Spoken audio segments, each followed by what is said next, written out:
Today we're going to be doing a video about how to use your brand new Flair Neo. I noticed that the Neo doesn't come with instructions in it, so I'm going to give you a step-by-step of what pieces are involved and how to pull a shot of espresso with it.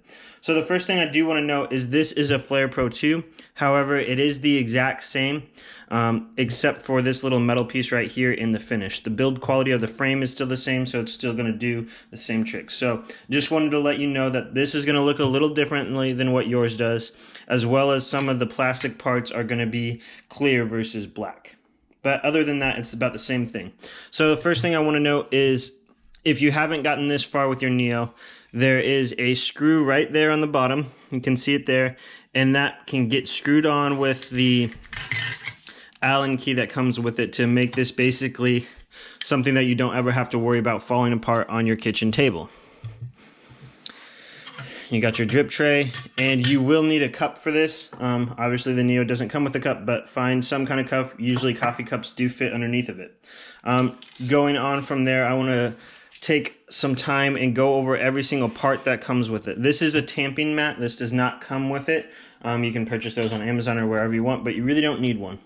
This is what it makes the Neo special. This is the Neo portafilter. It's pressure controlled valve. So basically what that means is it will give you the pressure that you need to compensate for not having the perfect grind. So in other words, you can buy your Neo, you can buy pre-ground coffee and not have to spend hundreds and hundreds of dollars on a grinder that's capable of pulling a shot of espresso.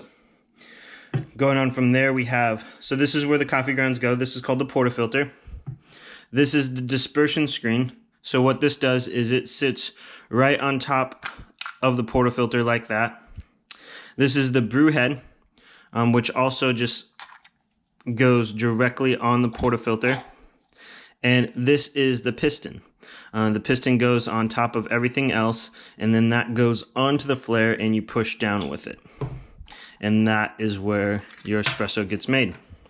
Following that, we have this dosing funnel / tamper. We'll get to how to use this here in just a second. And we have this funnel. This funnel makes it a lot easier for loading coffee into the portafilter.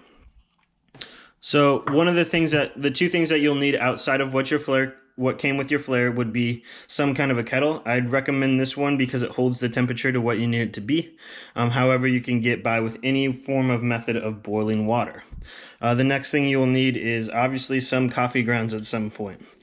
I decided to showcase how this Neo works a little bit more by using coffee that's ground from more of a coffee pot or a pour over to give a little bit more of an example of how different that is and how great it is to be able to use that in your Neo.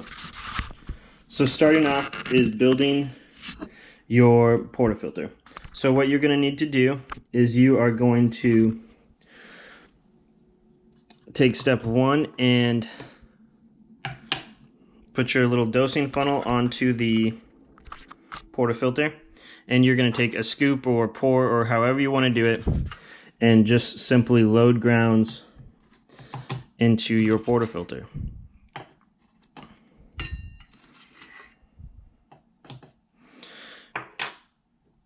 And there's no magic way of how much you need to put in there. Well,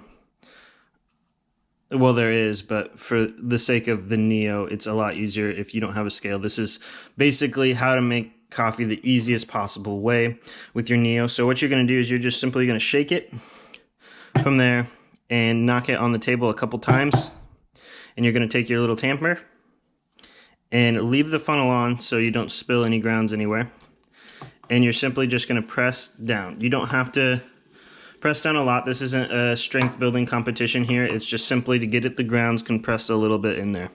So you have stage one done. And then you're going to take your little dispersion screen.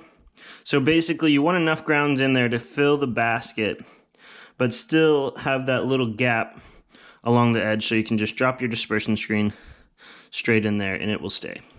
You're going to lift up the handle of your Flair and you're going to put that directly on the base of the Flair. You're going to put your cup underneath of it, and again, a normal coffee cup will work. Those little dials right here on the drip tray will kind of line up where your cup goes. You will take your brew head and slide it on right around there, and you should see it fit perfectly fine. It's okay if there's a little gap, just push it down as much as you can. Inside this, there is a little line. You can't really see it from this video, but there is a machined line in there to give you an idea of how to fill it. So you're gonna wanna get your water at the highest temperature possible you can get. The reason for that is because the temperature will drop when it contacts cold metal. So the best results will be literally directly off of boiling point without any rest time. The best way to do this is basically wait till it boils and put it on there. So you're just going to simply fill it up and wait till you get to that line. And now you're going to take your piston and you're going to put it directly over the water that you just put in there, and you're going to grab your lever and you are just simply going to pull down. And this isn't a race, it should take roughly about 30 seconds, give or take.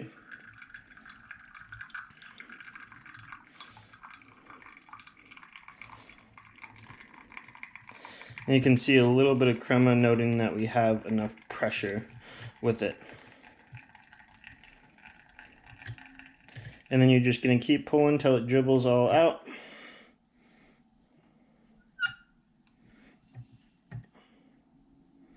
And there you go, you have a shot of espresso, which works pretty well. Nice and simple way to do it. Following that, the cleaning stage of it, which is the stage that nobody likes to do because nobody likes to clean.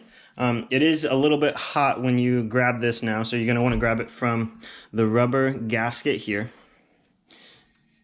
And I'm just going to move that real quick. So you're going to want to grab it from the rubber gasket, and this can make a mess. That's why they sell two of these separately, because it makes it a little easier to do back-to-back shots.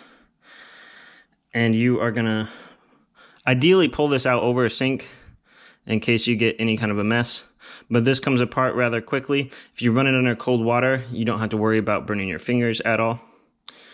And then you're going to want to just simply either take a spoon of some sort, or this is a knock box, and you're just going to want to just keep knocking, and eventually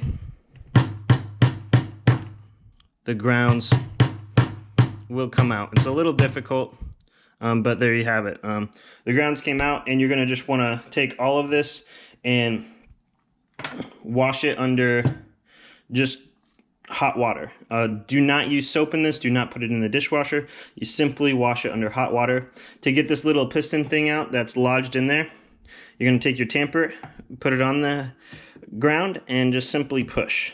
And you'll hear a little pop, and that thing is out. So it's pretty simple to clean. It's nicer if you have two of these, but this is simply how you use the Flair Neo at its most basic method. Now you can make better results with it, but this is going to be the quickest way and the easiest way to make a Flair Neo. So I hope you found this video useful. I ask that you do subscribe to my videos so I can continue to put more content out there. If you need a kettle or anything like that, please use one of the links below on my recommendations, where I get a slight commission at no extra charge to you. And lastly, please support me on Patreon. I'm going to be giving away different coffee gear, different grinders, different things that's going to make your Flair experience better. So please consider supporting me on Patreon, where you can see the upcoming content of my videos, as well as your chance to win prizes and coffee gear. Thanks for watching.